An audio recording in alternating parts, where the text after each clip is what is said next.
Kausapin na natin si Congressman Terry Ridon, ang kinatawan po ng Bicol Saro Party List sa Kongreso. Congressman Terry, magandang morning. Si Katunying po ito. Pasensya na sa matagal na paghihintay.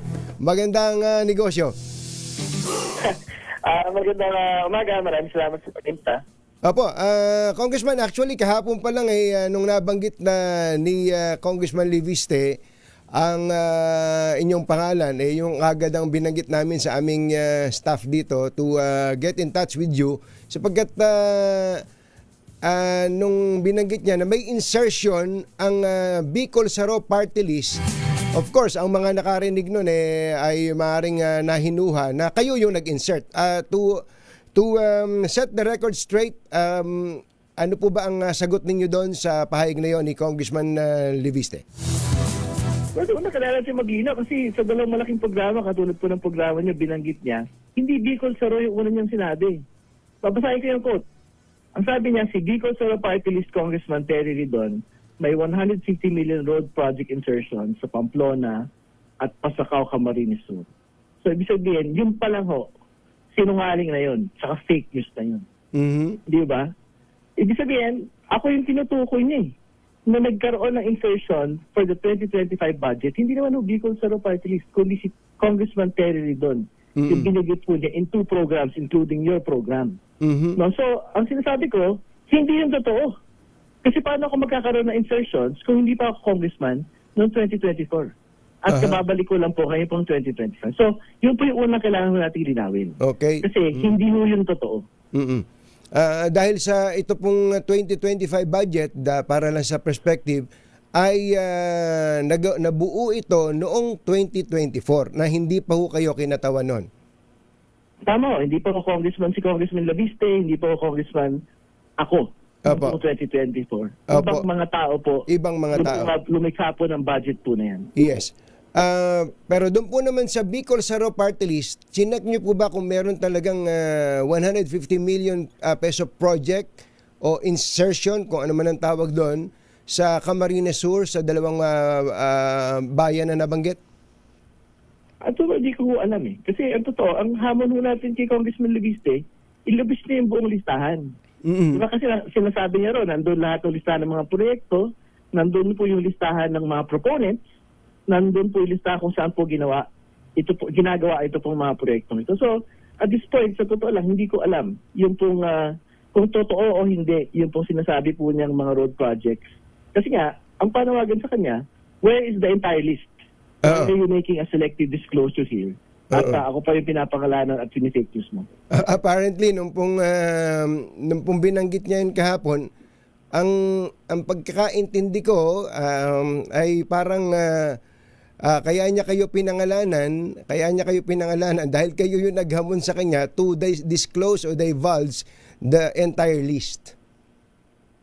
Tama po yan. Kasi ang totoo naman meron naman talagang public interest na malaman po yung kompletong listahan kasi siya din po mismo yung nagsasabi na yung pong listahan na yun may congressman, may senador, may executive officials na hindi DPWH, saka may private individuals. And more importantly, hawak na po niya yung listahan as early po as September 4, 2025, more than 3 months na po mula ngayon.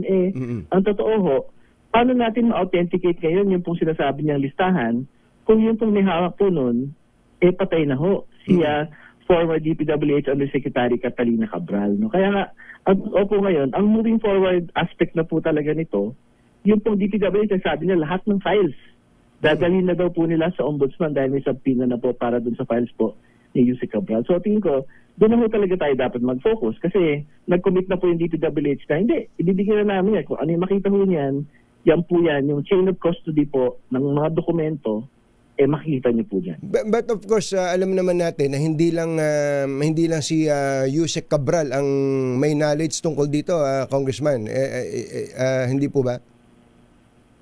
Well, dun po sa particular list, kung siya ho yung naglikha noon, siya ho talaga meron talagang knowledge po, personal knowledge po sa listahan po na yan. Although, hindi lang siya. Tama rin po kayo, yung staff niya po, na talagang pwede po nag-encode niyan, pwedeng makaalam po. No? Pero siyempre, yung intimate details, for example, nung sino ba yung mga taong yan, mahalaga ba yung mga taong yan, baka hindi po yung staff yung makakaalam nun Di ba? Siya po mismo. So, very particular list. Kasi nga, ang sabi ko, kung talagang mahalaga sa publiko, ito pong listahan na ito. Hindi ko hindi natin kailangan mag-antay na higit pa sa 3 buwan para pag-usapan ito.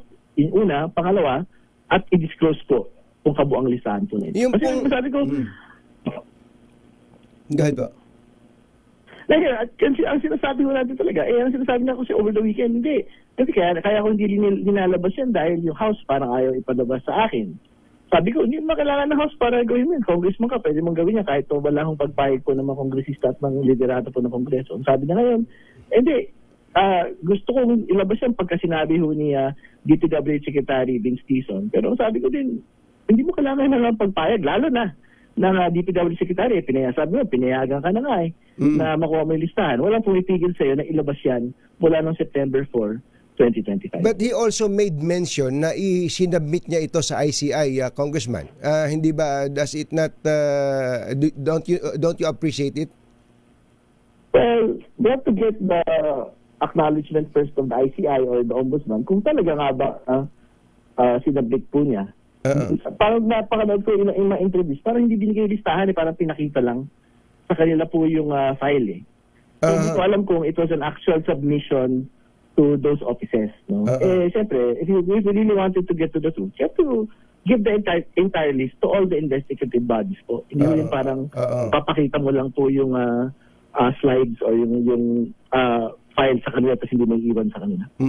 Congressman, pasensya na kayo, I have to ask this.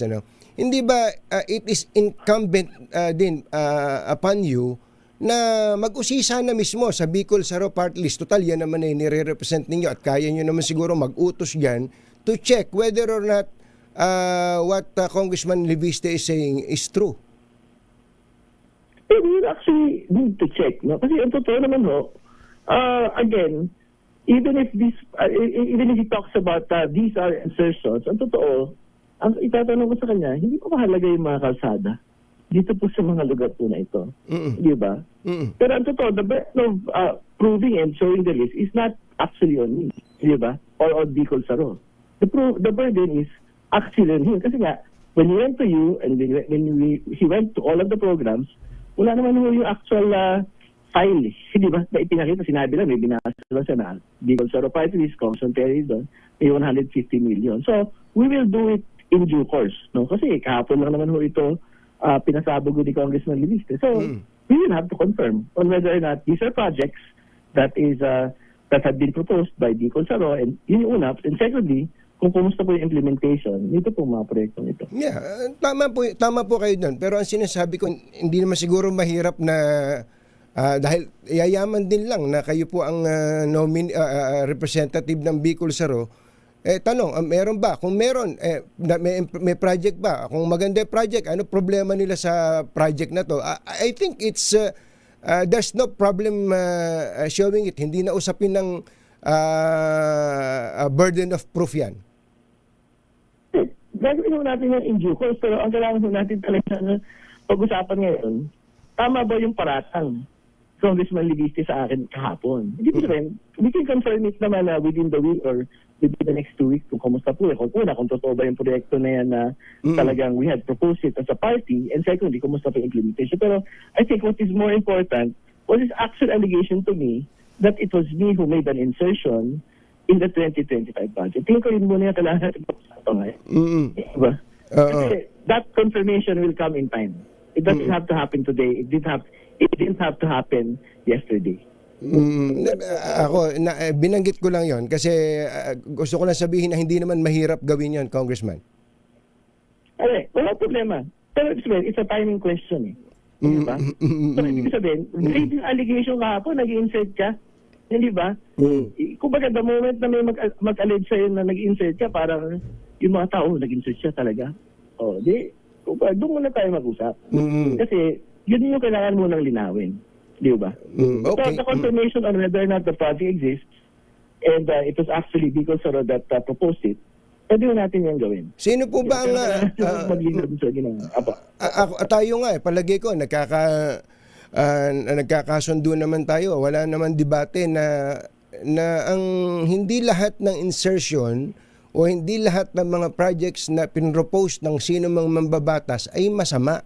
Ang masama lang kung una, kung ito ay naging ghost. Pangalawa, kung ito ay naging substandard. Pangatlo, kung kumita yung nag-propose. Hindi po ba, Congressman?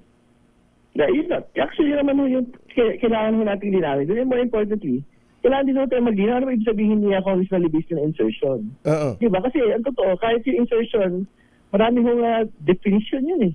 It can be a proposal, it can be an amendment, it can be an insertion. Depende kung sino hong tumitingin. Pero katulad po ng binabanggit, tama po kayo. Ang talagang usapin naman po dito, kung ginost mo, Yes. sinubstandard mo, o kumikba ka. Di ba? So yun, ibig sabihin, yung mga tanong po na yan, that can be answered in due time. Di ba? Pero talagang mabigat sa akin na meron siyang allegation, pinangalanan ako, 150 million insertion on a budget that I wasn't actually even there. Di ba? Okay. Baka meron pa kayong gustong sabihin kay Congressman Livista, Congressman? Ay, wala naman nung masyado. Ang totoo, magpapasko na. Hindi ba?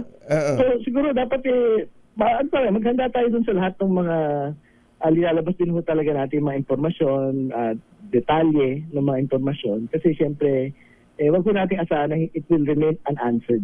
Pagka humali, pagka sinungaling, or pagka fake news. Katulad po ng ginawa niya sa akin. Congressman, nga pala, ang sabi ng ang ombudsman yata nagsabi na merong big fish na maipapakulong bago magpasko.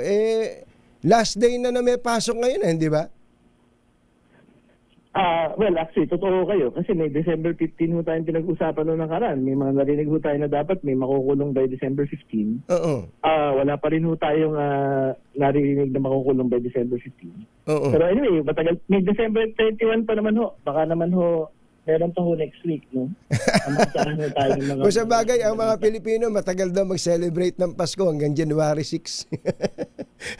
Hindi. Pero siyempre, ang pangako nila, Pasko eh. So, dapat mga December 26, December 27, December 28. Pagbalik. Dapat naman ho, may balita ho tayo kung may magkakaroon po ng warrant of arrest doon po sa malalaking mga isla. Kasi kung wala, di sana hindi na lang ko sila nagsabi ng... Eksakto. Saka, Congressman, yung si Sara Diskaya ba, do you consider her as big fish? Well, kasama ko siya doon sa mga talagang pillars po nung aspect po ng pagiging kontratista. Pero siyempre, katulad na alam na ho natin mula sa lahat ng pagdinig, wala naman ng kontratista kung wala hong mga proponents. Yes. Diba? At ibig sabihin, tatlong pillars yun may DPWH, meron pong kontratista na magbibigay ng kickback at po yung proponents. Nakita ho natin, maraming pwedeng proponents. Di ba? May executive, may congressman, may senador.